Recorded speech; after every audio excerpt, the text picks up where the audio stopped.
Welcome back to my channel ঝটপট রান্না। আমি আপনাদের সাথে আলুর একটা মজাদার রেসিপি শেয়ার করব।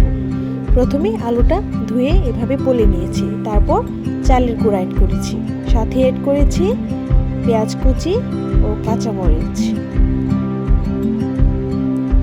স্বাদ মতো হলুদের গুঁড়া দিয়ে দিচ্ছি, স্বাদ মতো ধনিয়ার গুঁড়া, স্বাদ মতো জিরার গুঁড়া, স্বাদ মতো মরিচের গুঁড়া ও স্বাদ মতো লবণ এড করেছি। তারপর সামান্য একটু পানি দিয়ে ভালোভাবে মাখিয়ে নিয়েছি।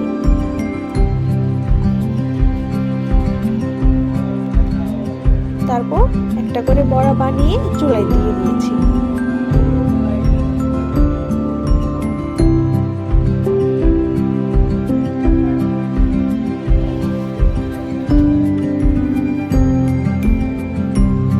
আলুর বড়া, তারপর উল্টিয়ে দিয়েছি।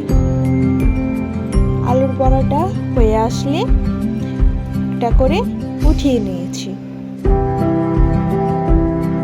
এই তো হয়ে গিয়েছে আমার আলুর বড়া, আমার ঝটপট রান্না, ঝটপট রেসিপি। আপনারা বাসায় অবশ্যই ট্রাই করবেন। ধন্যবাদ, খেতে অনেক মজা হয়েছে।